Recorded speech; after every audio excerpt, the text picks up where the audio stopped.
Di dunia ini, bulan akan mengalami mutasi yang akan menyebabkan suhu naik di atas 100 derajat. Permukaan menjadi sangat panas sehingga pembangkit listrik meledak karena panas. Kamu tidak bisa berjalan di luar rumah lebih dari 20 detik sebelum benar-benar meleleh. Dan aspalnya sangat panas sehingga jika kamu menyentuhnya, kamu akan meleleh. Dengan seluruh dunia tidak bisa keluar rumah. Persediaan menjadi hal paling berharga, dan protagonis kita bertahan selama 5 tahun bersama pacarnya. Namun, begitu persediaannya mulai habis, dia mengirim seseorang untuk membunuhnya dan mengkhianati anak laki-laki kita. Namun, sekarang, 5 tahun ke masa lalu, sebelum semuanya dimulai, dia memiliki kemampuan untuk menyimpan makanan dan sumber daya, dan dalam kehidupan ini dia akan mengumpulkan 3 miliar sumber daya. Dan bersumpah akan menjadi orang paling kejam untuk membalas dendam pada semua orang. Tapi, saat ini, anak laki-laki kita sedang di bus, di mana orang-orang sedang membicarakan bahwa Gunung Fuji mengalami gempa yang menewaskan puluhan orang, dan sekarang kota mereka juga harus dievakuasi. Gadis dengan gaun merah muda berkata bahwa mereka harus pergi dengan sangat terburu-buru, sehingga dia bahkan tidak sempat membeli persediaan. Dua pria itu memberitahunya. Semua persediaan di kota-kota sekitar hilang secara misterius.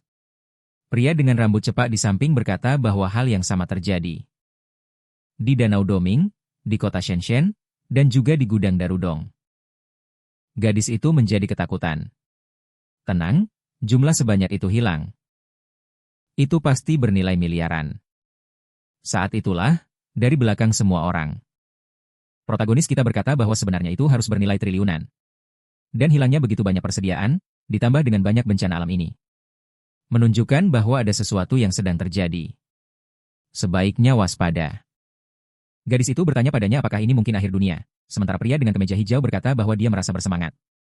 Dia tidak sabar menunggu saat orang-orang diperlakukan sama rata. Tapi protagonis kita berpikir, benar-benar sama rata, di akhir dunia. Tidak pernah ada hari di mana hidup benar-benar sama rata, bahkan dia sendiri sudah mengalaminya secara pribadi. Di kehidupan sebelumnya, dia hanyalah seorang pengantar biasa. Sampai tiba-tiba, kiamat dimulai. Dan gelombang panas melanda seluruh bumi. Lempeng tektonik bergerak. Dan makhluk yang tersembunyi di inti keluar ke permukaan. Seluruh dunia berubah dalam semalam. Di dunia baru ini, ada tatanan baru di dunia yang ekstrim. K6. Bahkan persediaan sederhana seperti mie instan bernilai jutaan, dan sebuah sosis cukup untuk membeli segala jenis jasa di dunia itu. Semua orang menyerah pada normalitas, dan sekarang, setelah semua yang terjadi dalam hidupnya, dia terlahir kembali. Sebulan sebelum itu dimulai, gadis dengan gaun merah muda menempel padanya. Dan berkata bahwa dia agak takut. Apakah dia bisa? Tapi sebelumnya, dia menjawab bahwa ada hal yang lebih penting untuk dilakukan. Dan dia tetap di sana, agak tidak mengerti apa-apa. Di luar bus, dia bertanya-tanya, dalam kiamat, apa yang paling penting? Jelas, persediaan dan sumber daya. Di kehidupan sebelumnya, dia menghabiskan seluruh waktunya untuk mencari itu. Tapi kali ini, dia akan bersiap lebih awal. Dia bekerja di Walmart ini, dan saat ini, bosnya mengatakan bahwa gajinya akan dipotong. Dia bilang tidak apa-apa dan minta maaf. Dia ingat bahwa saat kiamat pertama, ketika semuanya dimulai, bos tempat ini mengambil semua persediaan dan melarikan diri. Jadi sekarang, sebagai kompensasi, dia akan mengambil itu untuk dirinya sendiri. Dia lalu membuka gudangnya. Sistem mulai mendeteksi semua persediaan di sekitar sana. Dan beralih ke ruang-ruang angkasa, di mana dia memiliki area raksasa dengan dimensi lebih dari 10.000 meter. Selama dia mau, kemampuan ini bisa menyimpan apa saja. Dengan kemampuan ini, dia bahkan mencuri air dari danau. Dan mengambil semua persediaan dari kota-kota yang akan dihancurkan. Apalagi, jika mie instan akan bernilai begitu tinggi, bayangkan makanan asli. Bagian terbaiknya adalah waktu di sana dibekukan. Itu berarti makanan tetap sempurna. Tidak peduli berapa lama disimpan di sana. Akhirnya, dia tidak perlu makan tanah seperti di kehidupan terakhir. Sistem bahkan menunjukkan berapa banyak sumber daya yang diperoleh dalam aktivasi ini. Dan dia merasa bahwa setelah mengambil begitu banyak barang, akhirnya dia tenang. Saat itu, 3 pria dari tempat kerja masuk ke gudang, tapi tempat itu benar-benar kosong. Dengan protagonis kita berdiri di tengah, mereka bertanya padanya kemana semua itu pergi. Anak laki-laki kita mengungkapkan bahwa dia mengambil semuanya. Bos berkata bahwa dia tidak tahu bagaimana dia melakukannya. Tapi dia menyuruh dua orang lainnya menangkapnya. Namun, saat mereka mendekat, dia melangkah mundur dan hanya menghilang. Mereka bingung kemana dia pergi. Tapi dia tiba-tiba muncul di luar. Ini adalah kemampuan keduanya. Lompatan ruang. Dengan menggunakan kekuatan ruangnya, dia bisa teleportasi hingga 3 meter jauhnya. Dengan itu, dia bisa mengambil persediaan dengan jauh lebih mudah dan juga melarikan diri dengan tenang. Dia melepas ragamnya sambil mengatakan bahwa pengumpulan sudah selesai. Dia menerima pesan di ponsel dari pihak berwenang, yang memberitahu bahwa bumi sedang mengalami gerakan aneh. Dan semua orang harus berhati-hati karena mungkin akan terjadi bencana. Namun, tidak perlu panik. Protagonis kita bingung. Belum ada yang benar-benar dimulai, tapi mereka sudah mengatakan itu. Apakah mereka entah bagaimana tahu masa depan? Saat itu, dia menerima telepon dari pacarnya, Jin Shaoqin. Dia menghela napas dan mengangkat telepon. Dia memarahi dia, bertanya, bagaimana dia berani menjual rumah mereka? Apakah dia sebodoh itu mengira dia benar-benar akan tetap bersamanya? Jika dia menjual rumah itu, dia harus lebih bertanggung jawab, seperti seorang pria. Meskipun dia tidak menginginkan rumah itu, dia tetap seorang wanita. Dan itu ingin dia buktikan padanya, bahwa dia adalah pria sejati. Kenapa dia tidak memberikan sedikit rasa aman padanya dengan menyerahkan rumah itu? Sushi, protagonis kita, hanya mengatakan itu.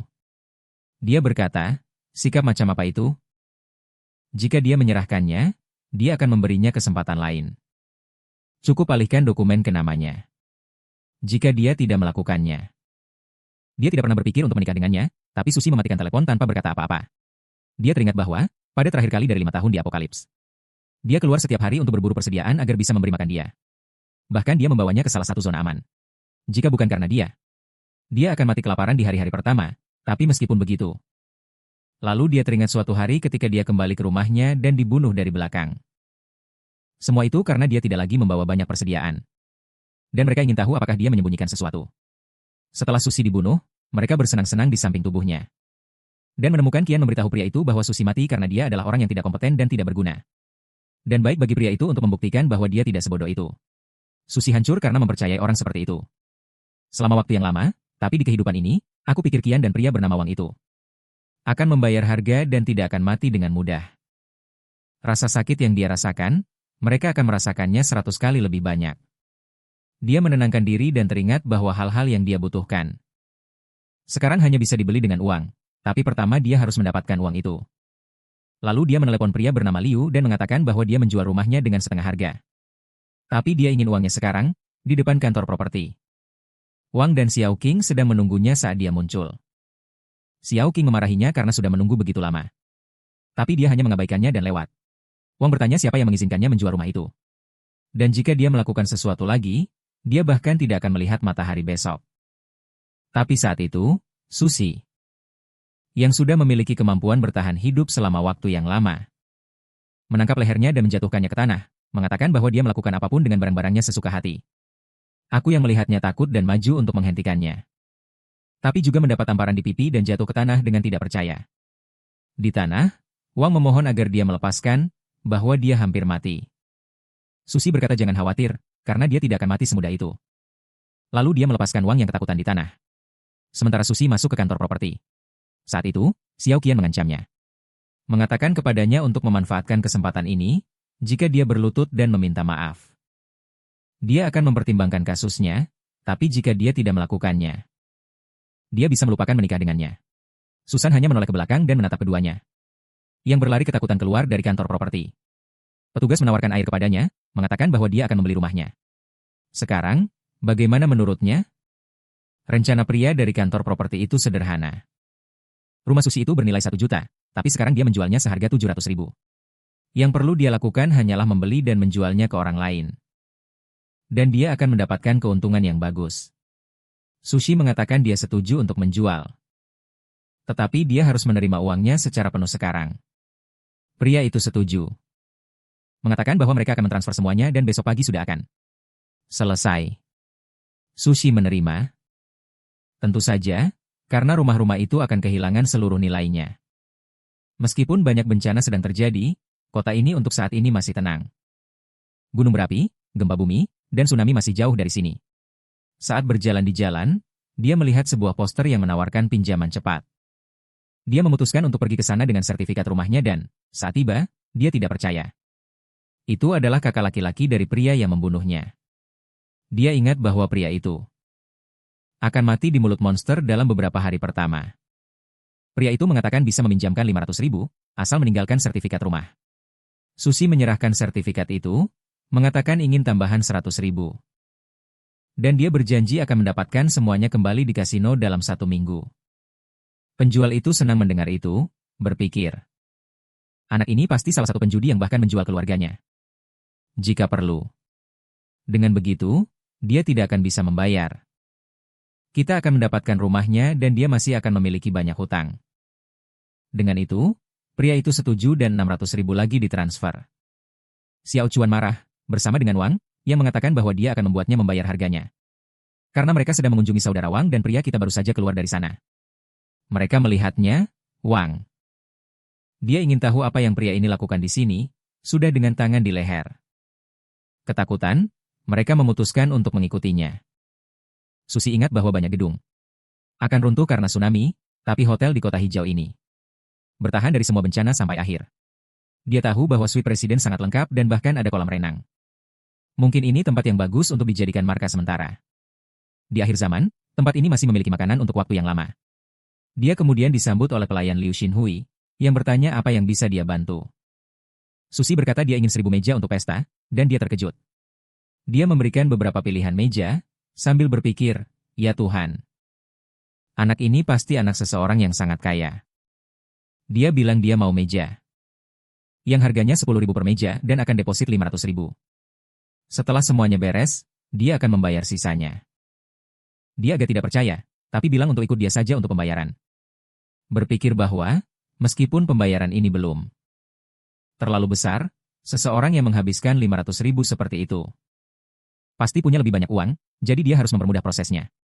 Saat masuk ruangan, dia bertanya apakah dia menikah, dan dia bilang iya. Semua ini untuk pernikahan, jadi dia juga membantunya mendapatkan suite presiden. Beberapa saat kemudian, dia keluar hotel dengan bahagia, berhasil mendapatkan makanan lebih dari 10 juta. Menghabiskan 500.000 untuk deposit, dan sisanya tidak masalah. Karena kiamat akan segera datang, dan blok S yang dia punya akan bernilai miliaran. Melihat dia pergi, dia berpikir siapapun yang menikah dengannya adalah gadis yang beruntung. Saat itu, Aceh Yaoqian muncul dan bertanya apa yang orang itu lakukan. Pelayan bertanya siapa dia. Dan dia bilang dia pacar Susi. Pelayan lalu bilang pacarnya memesan pesta untuk lebih dari 1.000 orang dan membayar 500.000. Kalau dia punya pacar seperti itu. Memang dia gadis yang beruntung.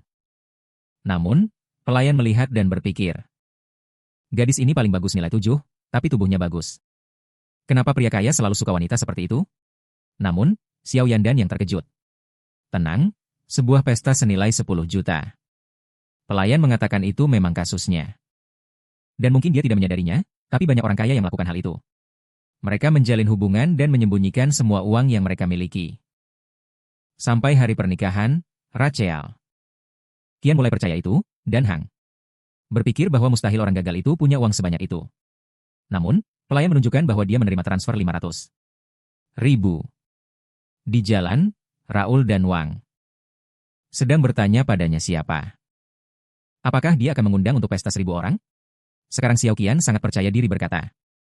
Kamu benar-benar tidak mengerti, kan?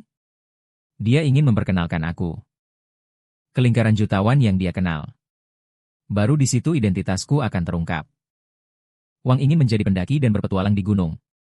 Tapi dia langsung berhenti, berpikir bahwa dia harus menciptakan sebanyak mungkin kesempatan. Untuk bersama orang gagal itu, sudah membayangkan dirinya kaya raya duduk di kursi, dimanja. Matanya sampai berkilau. Dia tidak pernah membayangkan skenario ini. Dia pasti harus menikah dengan si pecundang Susi itu. Dan itu sangat bagus. Sementara si pecundang Susi hanya menghitung apa yang sudah dia lakukan, 700.000 untuk rumah.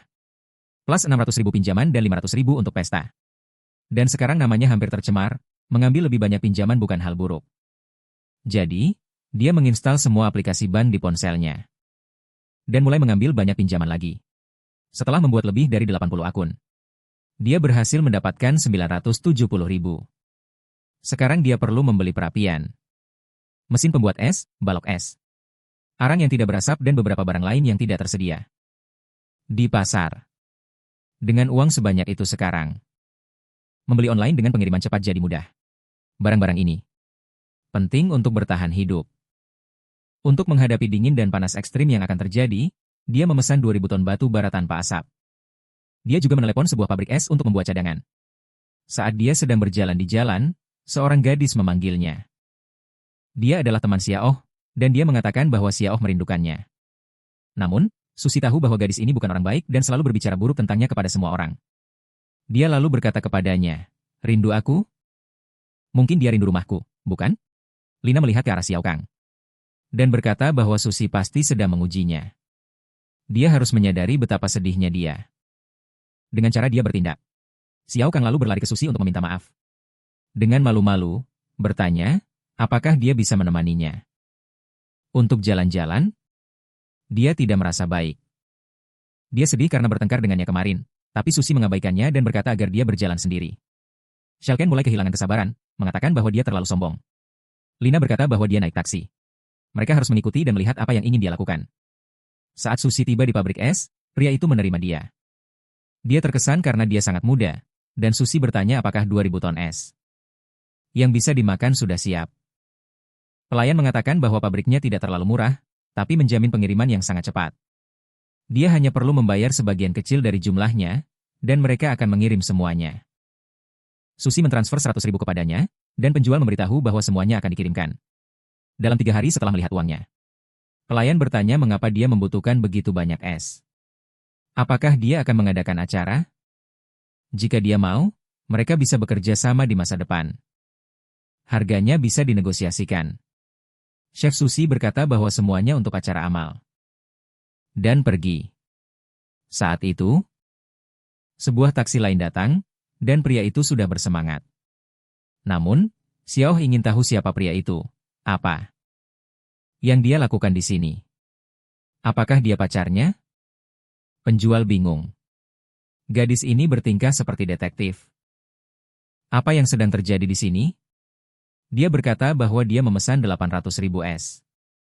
Keduanya terkejut, 800.000 es. Hanya seorang jutawan yang bisa melakukan hal seperti ini. Lina bertanya, dia bilang apa yang akan dia lakukan dengan begitu banyak es? Penjual berpikir dan teringat, dia bilang akan menyumbangkannya untuk amal. Keduanya bingung tidak mengerti apa-apa. Adegan berganti ke salah satu restoran paling mewah di kota. Di kehidupan sebelumnya, dia tidak pernah menikmati apapun. Sebelum semuanya hancur, bahkan secangkir kopi pun adalah kemewahan. Melihat menu, dia melihat semuanya cukup mahal, dan di halaman terakhir ada sesuatu seharga 17.000. Tapi dengan tanda tanya. Dia bertanya itu apa? Dan pelayan mengatakan itu adalah item spesial yang dibuat oleh koki mereka. Sushi itu bilang kelihatannya enak dan menerima pesanan. Dia teringat bahwa di kehidupan sebelumnya, banyak makhluk bermutasi. Beberapa orang mengira itu semacam perubahan biologis. Tapi baginya itu hanya adaptasi makhluk terhadap lingkungan baru. Saat itu, seorang gadis berambut merah muda datang mengantarkan pesanannya. Hai, anak muda, dia teman baik. Dia memperkenalkan diri sebagai kepala restoran ini, dan Sugen tampak mengenalnya. Kepala Anya No Apocalypse. Dia dikenal sebagai kepala neraka. Dia memiliki semacam kemampuan sihir kuliner yang mengubah mayat menjadi makanan yang bisa dimakan. Dan di dunia yang kekurangan, tidak ada yang bisa menolak godaan itu. Namun, makanan yang dibuat dari makhluk bermutasi selalu membuat orang meninggal. Melihat ekspresinya, dia bertanya-tanya. Apakah dia pikir gadis cantik seperti aku akan meracuni makanannya? Lalu dia bilang padanya bahwa hidangan yang dia sajikan disebut kehidupan dua wajah. Itu daging dengan berbagai cara memasak di setiap sisinya. Susi itu mencicipi. Dan berkata memang layak 17.000, sambil berpikir akan luar biasa. Punya dia di rumah untuk memasak. Hai. Di luar. Di sana aku dengar restoran ini sangat mahal. Dan pikir apa? Aku belum melihat. Saatnya menjadi istri kaya. Oleh karena itu, aku memutuskan pergi ke salah satu bar paling mahal di kota, karena sebentar lagi itu tidak akan mungkin lagi. Begitu dia duduk, sekelompok gadis mengelilinginya. Mereka bertanya apa yang ingin dia minum, lalu dia mulai minum bersama mereka. Dan ketika dia melihat ke samping, ada seorang gadis duduk. Temannya berkata bahwa dia dikhianati oleh pacarnya. Dan datang ke sini untuk bersenang-senang sedikit. Gadis itu bilang pacarnya bahkan tidak tidur dengannya.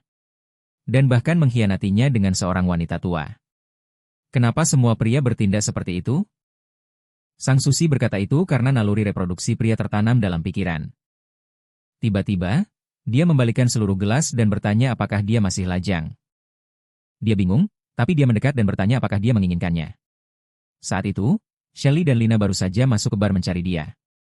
Dan di meja pojok, mereka melihat dia bersama 3 gadis dan satu lagi bersandar. Sang Sushihen berkata padanya bahwa mereka bisa naik ke kamar. Dan dia tampak menerima, lalu keduanya berlari keluar. Wah, nafsunya sangat besar. Chelkin dan Lina berteriak agar dia berhenti, tapi keduanya berlari ke kamar. Masuk, menutup pintu. Dia meminta maaf padanya atas 2 orang itu. Gadis itu dengan malu-malu berkata itu pertama kalinya baginya, dan pria itu agak canggung lalu menepuk. Dia bilang dia pasti mabuk untuk melakukan hal seperti itu. Dia memperingatkan agar dia tidak keluar rumah dalam beberapa hari ke depan dan menjaga diri. Makanan sebanyak mungkin. Dia bilang dia mengerti. Selain itu, gadis seperti dia tidak seharusnya berada di tempat seperti ini. Dengan itu, dia menutup pintu dan pergi sambil berpikir itu sungguh disayangkan. Tapi dia tidak akan bisa memanfaatkan kesempatan itu ketika dia keluar dari kamar. Xiaomi dan Alina sedang menendang semua pintu, tapi dia keluar dari sana dengan mudah. Dan keesokan harinya dia akan menerima semua truk pengiriman. Mulai dari es, arang, hingga jamuan makan. Wang bingung di tengah kerumunan, ingin tahu kenapa koki sushi sialan ini. Menyewa gudang besar hanya untuk menerima begitu banyak barang. Dan sekarang bahkan Xiao Qian mulai bingung, ingin tahu apa yang dia lakukan. Saat itu, di ujung sana, jamuan di Hotel Kota Hijau. Tiba. Mereka sedang memasang karpet dan mengatur semua meja dengan sangat indah. Apakah tiba-tiba banyak orang akan datang dan dia akan menyatakan perasaannya dan melamarnya? Aku menemukan anjing itu, sekarang dia sombong sekali, bilang kalau meskipun dia mengajukan. Dia masih akan memikirkan kasusnya.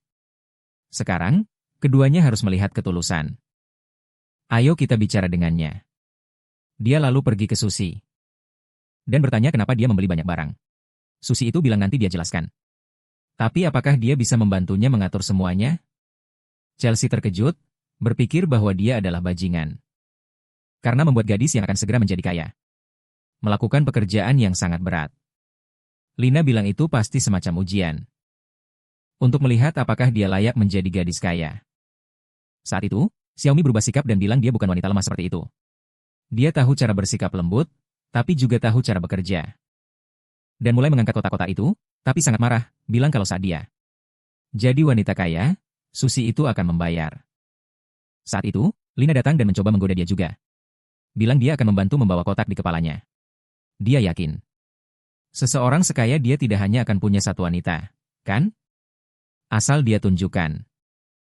Sedikit dari apa yang dia punya, setidaknya dia bisa menikmati sedikit.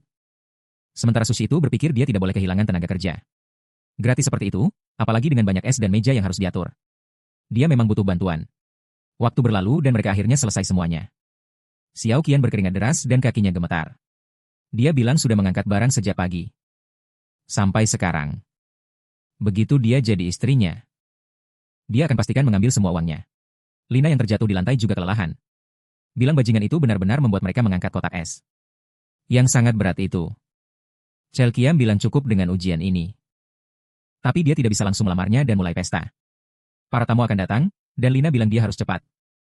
Karena makanannya mulai dingin.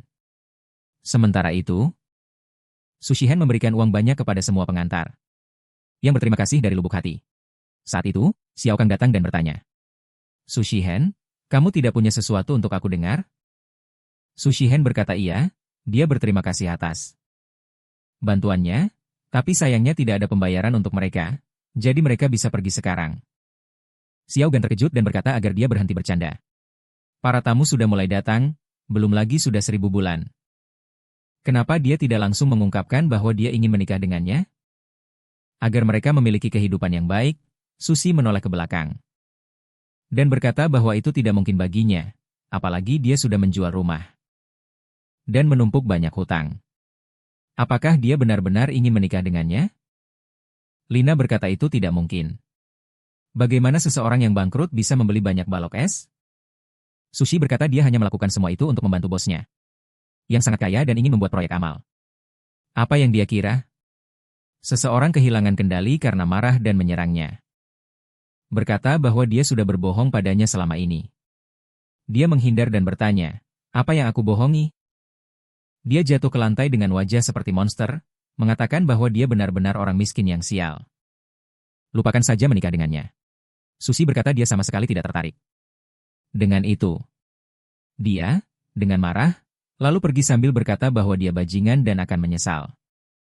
Ketika keduanya pergi, dia berpikir bahwa merekalah yang akan menyesal. Begitu kiamat dimulai, dia lalu menutup pintu gudang. Untuk mulai menyimpan semuanya di ruangnya. Dengan ini, semua persiapan akhirnya selesai. Adegan berganti ke hotel bersama Wang Dahi. Pria yang meminjamkan uang padanya. Wang menarik Son dan berkata padanya, untuk tidak peduli lagi pada pecundang Susi itu. Dia seharusnya tetap bersama dia sepanjang waktu. Dia sedang menggigit bibir, berkata bahwa dia tidak sabar menunggu penampilannya. Dan Wang berkata padanya untuk tidak khawatir, dia akan meminta saudaranya mengurus pria itu untuknya. Xiao Gan berpikir bahwa Wang memang tidak terlalu buruk. Selain itu, ada saudaranya yang sangat berpengaruh. Memang lebih baik daripada pecundang itu. Saat itu, dari belakang, Susi berkata bahwa dia benar-benar mudah jatuh ke siapa saja. Dia terkejut dan bertanya apa yang dia lakukan di sana. Sementara Wang menunjuk ke arahnya dan berkata kepada, "Kakak, siapa pria yang memukul dia itu?" Orang dari Hai bilang dia tidak menyangka itu pria ini. Dan Wang bertanya apakah dia kenal pria itu, orang dari Ra. Dijelaskan bahwa anak laki-laki ini meminjam 600.000 dari dia. Dan harus mengembalikannya sampai besok. Wang bilang itu sempurna, mereka bisa menyelesaikan dua hal ini. Sementara Xiao Qian sekarang senang, bilang bahwa dia benar-benar terbebas dari pecundang. Apalagi yang punya hutang sama Kakara. Susi bilang memang mustahil makan enak. Di tempat itu, dan orang dari Ra ingatkan dia bahwa tanggal pembayaran adalah besok. Kenapa dia di hotel ini, bertingkah seolah semuanya tenang? Wang berteriak, bilang ke kakak jangan bicara dengan pria itu, karena dia memukulnya. Xingwu lalu muncul dan bertanya apa yang sedang terjadi. Kalau mereka bisa menyelesaikan, Dai bilang kalau dia memaksa anak itu untuk berlutut dan minta maaf. Mereka bisa membiarkan ini berlalu hari ini. Xingwu lalu bertanya padanya apa yang terjadi. Dia bilang itu cuma beberapa pengganggu yang merepotkan. Orang dari Ra lalu memukul meja, bilang dia cuma tenang. Karena pembayaran dia besok. Namun, dari jauh, seorang pria berjenggot bertanya apa yang terjadi dan siapa yang membiarkan dia bikin masalah di sini. Susi dan Dahai mengenali pria itu sebagai Gao Qiang. Dan Dahai mulai minta maaf, bertanya apa yang dia lakukan di sini.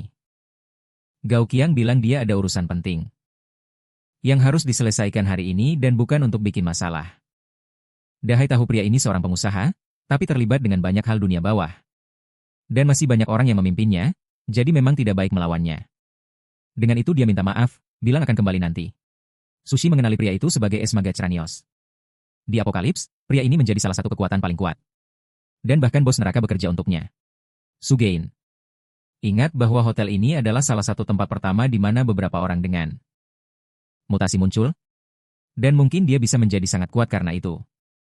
Gal Qiang hanya menatapnya, sementara Susi berpikir bahwa seluruh kesempatan dari hotel ini sekarang adalah miliknya. Beberapa saat kemudian, Gao yang membawa Duan untuk bertemu dengan seorang pria bernama Tuan San, dan dia bertanya apa yang ingin dibicarakan pria itu dengannya. Tuan San berkata bahwa dia sangat menantikan untuk bertemu dengan Nona Duan yang luar biasa, lalu menyajikan minuman untuknya. Pria itu memiliki kepala botak yang terkenal, dan Duan menyadari ada sesuatu yang salah dengan gelas itu, yang jelas-jelas ada obat di dalamnya. Sementara Susi teringat bahwa, di kehidupan sebelumnya, dia bersembunyi di ruang bawah tanah bersama Xiaof dan hampir tidak selamat. Dia tidak pernah menyangka bahwa, di kehidupan ini, dia akan menendangnya dan dia masih akan mengikuti dia sampai ke sini. Namun, ini adalah kesempatan sempurna untuk membalas dendam, sambil melihat ke kolam renang. Tempat kedua saudara itu pergi untuk menyegarkan diri, mengatakan bahwa malam ini terasa anehnya panas. Tapi sangat layak, karena para gadis akan datang dengan bikini. Mereka kemudian muncul dan melihat bulan, mengatakan bahwa bulan itu bersinar dengan aneh. Bersinar sama terangnya dengan matahari di siang hari. Saat itu, Wang pergi dan menyatakan seluruh cintanya kepadanya, sementara Susi di kamar berkata bahwa cinta mereka benar-benar akan segera meledak. Dengan gelas menghadap bulan, dia menyambut kiamat. Bulan kemudian mulai bergetar dan mengeluarkan aura merah. Semua orang yang berada di luar merasakan sesuatu yang aneh. Dan kulit mulai terbakar. Mereka segera berlari mencoba kembali ke hotel. Mengatakan ada sesuatu yang salah, karena cahaya bulan terbakar begitu kuat. Di dalam hotel, orang-orang bingung. Sudah malam, tapi sangat terang. Saat itu ketiganya berlari, dan semua orang ketakutan.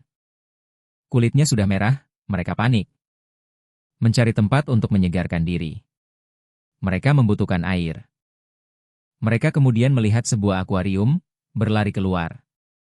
Membaliknya dan menceburkan diri ke dalamnya untuk menyegarkan diri. Orang-orang di hotel bertanya apa yang terjadi. Dan di mana saudara Rai saat itu? Ang ingat-ingat sesaudaranya yang muncul di pintu dengan kulit yang terbakar parah. Di kamar, Tuan Sam bertanya kepada Duan mengapa dia tidak minum anggur. Ang berkata bahwa mereka telah menyiapkan pesta, kenapa mereka tidak pergi sekarang? Namun, Tuan Sam berkata kepadanya bahwa di kota ini tidak ada yang boleh menolak minum anggur yang saya tuangkan ke gelas. Duan marah, berpikir bahwa si bajingan Gauchi yang menjebaknya. Dia sangat ingin menaikkan status sosialnya sampai menyerahkan Duan kepada Tuan Sam ini. Dia sangat mengenal pria ini. Dia adalah orang yang tak terkalahkan di kota Shang. Dan sudah menyakiti banyak wanita, dan sekarang Duan menjadi targetnya. Dia yakin ada sesuatu yang salah dengan anggur itu. Jadi, dia tidak bisa meminumnya. Tapi, apa yang akan dia lakukan? Saat itu, bulan mulai membakar ketiganya. Mereka menutup tirai, bertanya-tanya apa yang sedang terjadi. Tuan Sam berkata bahwa lebih baik mereka turun untuk memahami lebih baik. Dan Duan merasa lega bisa menghindari situasi itu. Di lobi, Shinui mencoba menenangkan semua orang. Dia berkata bahwa tim penyelamat pasti sedang dalam perjalanan. Gao Qiang bertanya kepada salah satu anak buahnya. Apa yang terjadi? Jelaskan padaku. Tiba-tiba, bulan bersinar merah. Dan suhu di luar sudah naik lebih dari 70 derajat. Di berita, sudah banyak orang yang terluka. Dan terbakar. Tuan Sam menelepon menteri dan meminta agar seseorang dikirim untuk menjemputnya. Namun, dia berkata kepada Gao Qiang bahwa sayangnya, sepertinya mereka mengalami beberapa masalah. Dan tidak akan bisa datang. Sementara itu, Daa sedang kesakitan dengan seluruh kulitnya terbakar. Orang-orang mencoba mengoleskan salep luka bakar, tapi itu tidak cukup. Belum lagi dia perlu dibawa ke rumah sakit, tapi dengan suhu di luar seperti ini. Itu akan mustahil. Dia berkata akan menelepon temannya untuk menjemputnya. Temannya mengangkat telepon, mengatakan bahwa ini agak tiba-tiba. Tapi baiklah, dia akan datang. Saat dia keluar dari garasi, dia melihat bulan bersinar sangat terang dan merasa bingung. Panasnya begitu hebat sehingga ban mobil meletus. Dia keluar dari mobil dan memberitahu temannya bahwa dia akan terlambat. Lalu dia berlari, tetapi sol. Sepatunya meleleh, dan dia terpeleset serta jatuh ke tanah. Saat melihat ke samping, dia melihat orang lain yang sudah terjatuh dan benar-benar meleleh. Dia terkejut dan mencoba bangun ketika setengah wajahnya sudah menempel di aspal. Dia berteriak, dan semua orang di hotel terkejut. Saat menelepon, dia menjatuhkan ponsel. Sementara semua ini terjadi, protagonis kita berada di ruangannya. Dengan suhu yang terkontrol. Dia sedang tidur dengan tenang di tempat tidur. Sementara pengumuman sudah dibuat oleh pemerintah karena panas ekstrim yang dipancarkan bulan. Suhu naik lebih dari 75 derajat, dengan tanah mencapai lebih dari 100 derajat. Peristiwa ini sudah menyebabkan ratusan korban. Tolong, tetap di dalam rumah agar tidak mengalami luka bakar pada kulit dan sistem pernapasan. Pada saat itu, salah satu pembangkit listrik meledak karena panas berlebih. Memutus sebagian komunikasi. Rai mengatakan bahwa dia kehilangan kontak dengan teman-temannya. Sementara semua orang berada di kamar terakhir yang tersisa di hotel. Aceh, Qian, dan Alina Tao mengeluh, mengatakan bahwa mereka tidak akan pernah tinggal di kamar penuh pria. Namun, tiba-tiba, listrik padam. Dengan itu, pendingin udara juga berhenti berfungsi. Dan semua orang mulai melepas kaos, mati karena panas. Aceh dan Guyan ingat bahwa di kamar Susi ada kolam renang. Sementara itu, protagonis kita sedang berenang dengan tenang. Dia sudah tahu bahwa listrik akan padam karena ledakan di pemasok listrik. Dan itulah juga alasan dia memilih kamar khusus. Dengan kolam renang, selain pendingin udara vertikal dan baterai besar. Untuk menjaga suhu, tapi sepertinya kurang ada es juga di sini. Dia berganti pakaian, duduk di sofa sambil berpikir bahwa sekarang sangat nyaman. Dia lapar, jadi dia meletakkan hidangan besar di meja. Karena ini adalah hari pertama kiamat, dia membutuhkan sarapan kecil. sambil bertanya-tanya kapan Galki yang berjenggot itu akan ada kesempatan untuk mendapatkan kekuatan. Saat itu, seseorang mengetuk pintu, mengatakan bahwa dia tahu dia ada di dalam. Dia tahu bahwa, dengan kekuatan teleportasi dan persiapan yang telah dia buat, dia tidak perlu khawatir. Jadi, untuk membuat marah dan iri, dia memutuskan membuka kamar. Begitu pintu mulai terbuka, udara dingin keluar dan mereka semua ketakutan. Karena tampak sangat nyaman di dalam sana. Dan kenapa? Dia punya pendingin udara? Susi bertanya apakah mereka butuh sesuatu. Wang menunjuk, berkata, dia punya es, kolam renang, makanan, dan listrik. Alina dan Xiao Kuan mulai berteriak padanya. Bertanya bagaimana dia berani membiarkan mereka terbakar sepanjang hari di luar, sementara dia hidup dalam kemewahan di sini. Sebaiknya dia keluar sekarang dari kamar itu, kata Darai padanya. Saatnya membayar semua yang dia hutangkan sudah tiba, jadi lebih baik dia menyerahkan kamar itu. Tapi, saat dia menginjak kamar itu, dia tertembak di perut. Darai terkejut ketika melihat lukanya, dan Susi itu memperingatkan.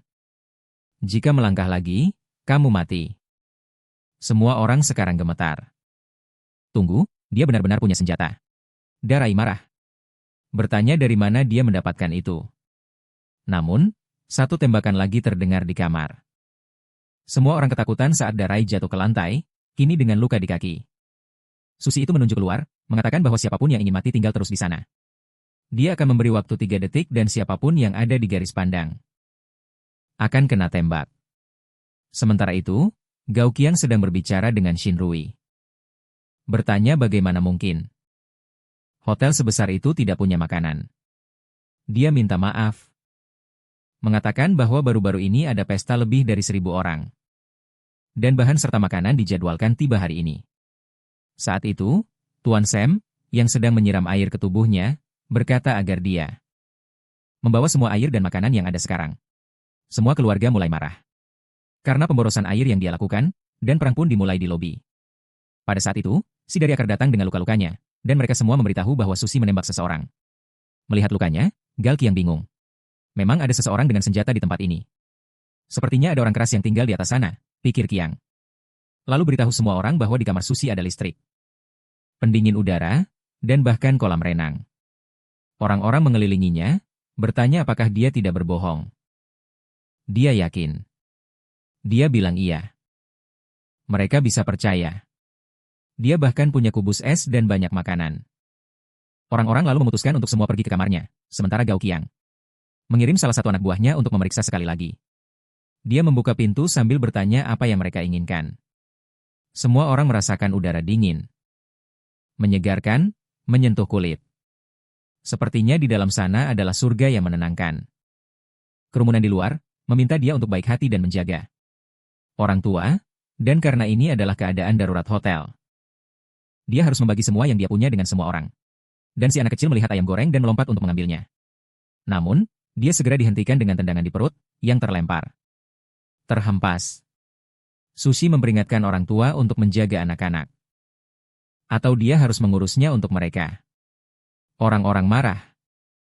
Berkata betapa beraninya dia memukul anak kecil. Dia benar-benar pembunuh. Dia tidak pantas tinggal di kamar ini, dan semua orang menyerbu. Namun saat itu dia menembak pria di belakang, yang langsung jatuh. Susi memperingatkan, dia mungkin sendirian. Tapi setiap orang di sana hanya punya satu nyawa. Dia tahu situasinya tampak berbahaya. Tapi kapan saja dia bisa melompat ke portal dan menghilang dari tempat itu. Di bawah, Wang marah. Setelah saudaranya terkena 2 tembakan, orang-orang membuang tubuhnya keluar. Itu karena dia sudah sekarat dan membusuk. Wang marah. Berkata bahwa mereka harus membunuh bajingan Su Chen itu. Sementara itu, di kamar Su Chen, Qian dan Lena Tao meminta izin masuk, mengatakan bahwa mereka yakin dia tidak akan berani menembak mereka, dan mereka sangat mencintainya. Dan yakin dia mencintai mereka jika dia membiarkan mereka tinggal sebentar di sana. Mereka berjanji akan menemani mereka bersama sepanjang malam. Susi berkata bahwa, karena mereka ingin bekerja bersama. Dengan semangat seperti itu, dia akan membiarkan mereka masuk. Mereka sangat senang dan tidak percaya. Tiba-tiba, Wang lewat di antara keduanya, menamparnya dan berkata akan membunuhnya. Saat dia hampir menyentuh Sushi, dia menerima pukulan di wajah. Bertabrakan dengan keduanya dan semuanya jatuh ke lantai. Melihat Wang yang terluka di pangkuan mereka takut masuk ke kamar. Sushi lalu berkata, "Pergi dari sini, mereka akan pergi." Dan dia bilang itu hanya bercanda. Jika ada yang mencoba apapun, robot artileri yang dia pasang akan menyelesaikan semuanya dalam hitungan detik. Tank terlihat di luar hotel. Dan semua percaya itu adalah tim penyelamat. Mereka keluar dengan senjata dan pakaian pelindung. Saat masuk ke hotel, mereka bertanya apakah ada seseorang bernama Liu Xingota di sana. Orang itu memperkenalkan diri dan mereka kemudian memberitahu dia untuk memakai pakaian isolasi dan ikut dengan mereka. Semua orang, tentu saja, meminta untuk diselamatkan bersama, tapi tentara itu memberitahu mereka untuk tenang. Operasi penyelamatan akan dilakukan malam ini pada tengah malam di alun-alun lembah Silikon. Orang-orang bersorak, mengatakan bahwa pemerintah benar-benar tidak meninggalkan mereka. Sementara Tuan Sam berkata dia akan membayar 1 miliar jika mereka membawa dia sekarang, tapi dia dibekuk oleh salah satu tentara yang mengatakan agar dia tidak mengganggu operasi. Tuan Sam berkata pada Gao Qiang untuk melakukan sesuatu. Tapi jelas, dengan begitu banyak senjata diarahkan padanya, tidak mungkin. Saat itu, mereka menemukan Gao Qiang ditangkap oleh tentara dan diberitahu bahwa ada pembunuh yang tinggal di atas sana. Alina berkata bahwa dia sudah membunuh banyak orang dan segera akan membunuh semua orang di sini. Mereka harus menyelamatkan orang-orang di hotel. Seorang tentara, bernama Xiao Feng, berkata bahwa dia akan memeriksa. Dan temannya menyuruhnya berhati-hati dan tidak bertindak gegabah. Dia mengambil senjatanya dan mulai naik tangga menuju kamar. Sementara Xiao Qian berpikir bahwa ini adalah situasi yang sempurna. Begitu pria itu membunuh Shuxin, dia akan mencuri kamar itu untuk dirinya sendiri. Xiao Feng berjalan hati-hati di lorong, mengamati setiap sudut. Sampai dia menyadari ada kamera yang mengarah padanya. Tiba-tiba, si Sushi membuka pintu dan melemparkan granat kilat. Sebelum dia bisa mengerti apa yang terjadi, granat itu meledak di wajahnya. Dia menjadi buta. Gas air mata jatuh di kakinya. Saat dia membungkuk, si Sushi sudah datang dari belakang dan memukul kepalanya. Beberapa saat kemudian, dia terbangun di kamar tanpa mengerti apa yang terjadi. Dan kenapa rasanya sangat dingin? Si Sushi berkata padanya. "Namamu Lu Xiaofeng, seorang kapten pasukan khusus. Sekarang kamu sudah bangun, mari kita bicara." Xiaofeng melihat ke samping. Melihat balok-balok es, dan bertanya, apa yang sedang terjadi di sini?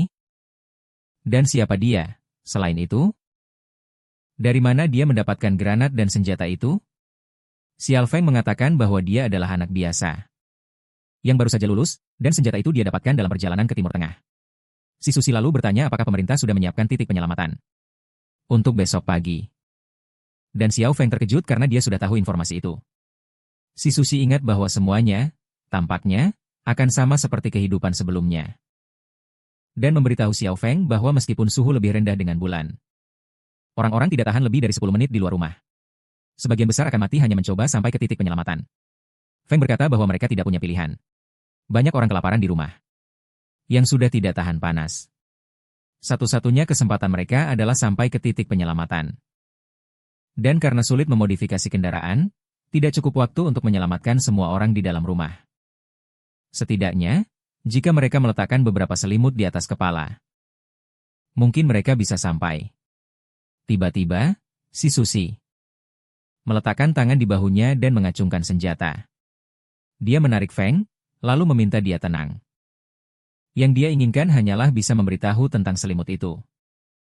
Si Sushi kemudian memotong tali dan berkata bahwa dia bebas. Dia menghormati bahwa dia mencoba menyelamatkan nyawa. Tapi sebaiknya dia tidak mencoba masuk ke sini lagi. Xiao Feng berkata, "Apakah kamu tidak takut aku akan kembali ke sini dengan orang lain?" Si Sushi menunjukkan padanya. Tidak ada alasan bagi saya untuk takut, dan Xiao Feng langsung mengenalinya.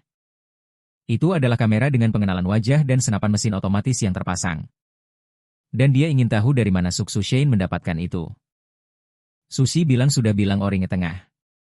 Sekarang sebaiknya dia keluar dari kamar. Karena dia tidak punya waktu lagi untuk mengurus ini. Xiao Feng lalu menerima dan pergi. Kembali ke tangki, Tuan Sam marah. Berpikir bahwa bahkan tentara sialan itu tidak bisa mengatasi pria itu. Dia memarahi Ian, mengatakan bahwa dia benar-benar tidak bisa melakukan apa-apa. Anak buah Ian bertanya, Apakah mereka benar-benar tidak akan melakukan apa-apa dan hanya akan mentolerir pria itu? Gao Chao menjelaskan. Setelah semua orang diselamatkan, mereka masih akan membutuhkan koneksi. Berbahaya untuk bertindak sekarang, pada saat ini. Susi muncul dan berkata, di masa kekacauan. Kamu masih bermimpi tentang pemulihan ketertiban. Anak buah itu marah. Tapi Gao Chao mengatakan padanya untuk tenang. Dan bertanya mengapa Susi turun. Susi kemudian menunjukkan ember es. Mengatakan bahwa dia datang untuk bernegosiasi. Anak buah itu berkata kepada Galang Wei bahwa sebaiknya segera membunuh anak itu dan mengambil semua yang ada di kamarnya. Tapi Susi mengacungkan senjata dan pria itu mengangkat tangan. Gao Chao lalu mengatakan agar mereka membicarakan bisnis. Dan menyerahkan es yang bisa dimakan kepada keduanya yang, setelah memakannya, terkesan dengan betapa lezatnya itu. Gao Qiang sekarang juga ingin membunuh Susi untuk mengambil semua yang dia miliki. Tapi pertama mereka akan memenuhi tuntutannya. Saat itu, Tuan Se menendang perutnya, mengatakan bahwa dia adalah bajingan karena menyembunyikan kubus. Es itu mulai menginjaknya. Mengatakan bahwa jika dia menyembunyikan sesuatu lagi, dia akan mati. Guan Qiang mulai kehilangan kendali dan Tuan Se melihat Duan duduk. Mengatakan bahwa dia adalah gadis yang sangat rendah hati. Semua orang hampir mati karena panas. Dan dia belum berani melepas pakaiannya, tapi dia menarik lengannya. Dia bilang sudah bosan melihat sikapnya dan sedang ingin melakukan hal tertentu. Jadi sebaiknya dia mengikutinya. Duane menampar wajahnya. Bilang dia bajingan. Namun tiba-tiba Sam merobek bajunya. Berkata karena ketidaktaatannya, dia akan menikmati duluan. Setelah itu semua orang bisa melakukan apa yang mereka mau. Dia jatuh ke lantai dan dia bilang dia berkeringat banyak. Dia hanya sedang membantu saat Gao Qiang muncul di belakangnya. Bilang cukup sampai di situ. Tuan Sam berbalik untuk bicara. Tapi Gao Qiang memukul lehernya dan langsung mematahkannya. Dia jatuh ke lantai mati dan Gao Chang bilang Susi benar. Tempat ini memang sudah kacau, dan orang seperti dia harus mati bersama kekacauan itu. Lalu dia memberitahu bahwa mulai sekarang tempat ini di bawah kendalinya. Siapa yang tidak mau patuh, akan dikirim ke titik penyelamatan atau mati di sini. Di lantai atas, Susi mengamati dan berkata, sepertinya kata-katanya efektif. Gao Qiang sudah menjadi bos tempat ini di kehidupan sebelumnya, jadi dia hanya mempercepat semuanya. Karena itu, keduanya diusir. Gao Qiang mulai minum es yang Susi berikan padanya, sementara Xiao Qiang dan Lina memohon sedikit. Bilang mereka akan melakukan apapun yang dia mau. Dia melemparkan kepada mereka dan bilang tidak apa-apa. Dia akan memberikan sedikit, tapi mereka harus mematuhi permintaan apapun. Anak buahnya bertanya apakah mereka tidak akan ke titik penyelamatan. Gao Qinha bilang itu terlalu jauh, tidak pasti mereka akan sampai hidup-hidup. Anak buah bilang mereka kehabisan sumber daya. Jadi kenapa dia menginginkan wanita-wanita itu? Gao Chao bilang semua itu bagian dari rencana untuk menghadapi Sugen tengah malam nanti. Lalu Alina dan Xiao Chuan mencoba pergi. Menutupi diri dengan selimut, tapi anak buah datang dan merobek semuanya dari mereka. Xiao Chuan bertanya apa yang dia pikirkan, tapi anak buah memperingatkan bahwa sekarang mereka sudah mengambil es. Mereka harus tinggal bersamanya untuk sementara waktu. Orang-orang yang memutuskan tidak mematuhi Gao Chao. Karena dia tidak memberikan suplai, mencoba mencapai titik penyelamatan. Namun, meskipun sudah tengah malam, tanahnya jauh lebih panas daripada yang mereka bayangkan. Mereka mencoba melindungi kaki dengan sebatang kayu, namun itu membuat berjalan menjadi sulit. Salah satu dari mereka terpeleset dan menyentuh tanah. Tangan dan wajahnya meleleh, dan dia ditinggalkan untuk mati. Sementara tubuh Heike terbakar di tanah sampai saat itu. Terbangun dengan mata merah dari balkon. Su Shihen mengamati semuanya. Mengingat bahwa, di kehidupan sebelumnya, hampir saja dia mati juga dalam perjalanan ini. Rachel, Qian, dan Alina berkata bahwa mereka bisa melakukan apa saja padanya. Namun, kenapa mereka tidak pergi ke kamar saja? Anak buah berkata bahwa mereka sangat pemalu. Tidak ada alasan untuk mencoba bersembunyi, namun tiba-tiba kaca pecah. Dan dua orang gemuk yang terbakar itu berlari mengejar semua orang. Wang berpikir mereka adalah zombie dan bertanya-tanya. Apakah mereka juga akan berubah jika digigit? Gao Guin berkata bahwa mereka harus mencari tahu. Lalu dia menangkap lehernya dan melemparkannya ke punggung Wang yang dikejar dua orang itu. Luka bakar terjadi hanya dengan kontak dengan makhluk itu. Sementara itu, Susi muncul dengan sebilah pisau dan berkata agar semua orang menjauh. Anak buah tidak percaya bahwa dia ingin menghadapi monster-monster itu, dan Gao Chao sangat bersemangat. Begitu dia membunuh dua orang itu, dia akan membunuh Susi dan mengambil semuanya darinya. Susi tahu bahwa tubuh yang terpapar panas berubah menjadi zombie. Namun mereka tidak menularkan virus apapun. Bisa dikatakan mereka lebih seperti iblis kekeringan. Perbedaannya adalah iblis-iblis ini mempertahankan beberapa ingatan dari kehidupan sebelumnya. Susi berdiri diam, dan Tuan Sam melewatinya dan menuju ke Gao Kan. Itu karena dia dibunuh oleh Gao Kan. Namun, Wang dari Rai dibunuh oleh Su Chen, yang menyerangnya. Namun, melihat situasi ini, dia yakin bahwa peluang Gao Kan untuk membangkitkan kekuatan adalah dengan membunuh Tuan Sam. Jadi dia mendekat dan memotong peluang itu. Sebuah kristal ungu keluar dari dalam tubuh, dan itu adalah semacam inti yang bisa mengembangkan tubuh manusia. Dia mengambil kristal itu, melompat mundur dan mendorong Rai ke atas semua orang. Dengan itu, dia naik tangga dan berkata kepada mereka untuk bersenang-senang. Gao Qiang menangkap pria itu yang jatuh ke tanah lagi dan melemparkannya ke arah makhluk itu. Kembali ke kamarnya, Susi berkata bahwa kristal-kristal ini sangat langka. Dia meletakkannya di gelas dan meminumnya. Ini adalah cara penyerapan. Tubuhnya menyerap energi dari kristal dan menjadi lebih kuat. Matanya menjadi merah. Dia mulai berteriak. Semua pakaiannya hancur. Dia jatuh ke tanah di atas balok es. Sementara di aula, iblis kekeringan telah memecahkan semua air mereka. Sekarang, tanpa minuman dan makanan, Lina ingin melarikan diri. Namun, anak buah menghentikannya dengan mengatakan bahwa dia tidak akan kabur. Pada saat itu, Lina berkata agar mereka menggunakan Xiao Kang. Dia adalah istri Su Xin. Dan jika mereka melemparkannya ke pintu, pasti akan terbuka. Jadi, mereka bisa mencoba mencuri sesuatu darinya. Anak buah berkata itu ide yang bagus. Xiao Kang berkata akan membantu. Namun, dia ingin makan daging terlebih dahulu. Anak buah berkata tidak ada daging. Kulkas sudah mati selama beberapa hari. Gao Qinha melihat ke arahnya dan bertanya apakah dia ingin daging.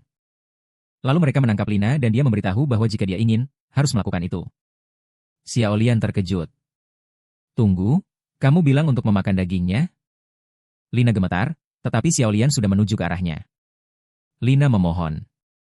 Tunggu, apa yang kamu lakukan? Kamu tidak akan melakukan itu, kan?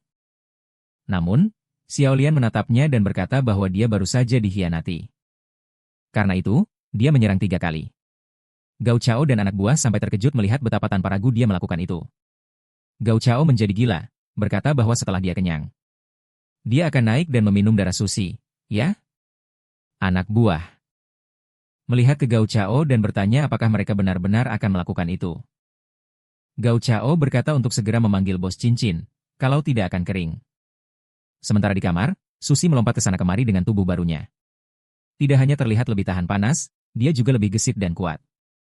Saat itu, dia melihat Duan berdiri di pintunya, berhenti di ambang pintu.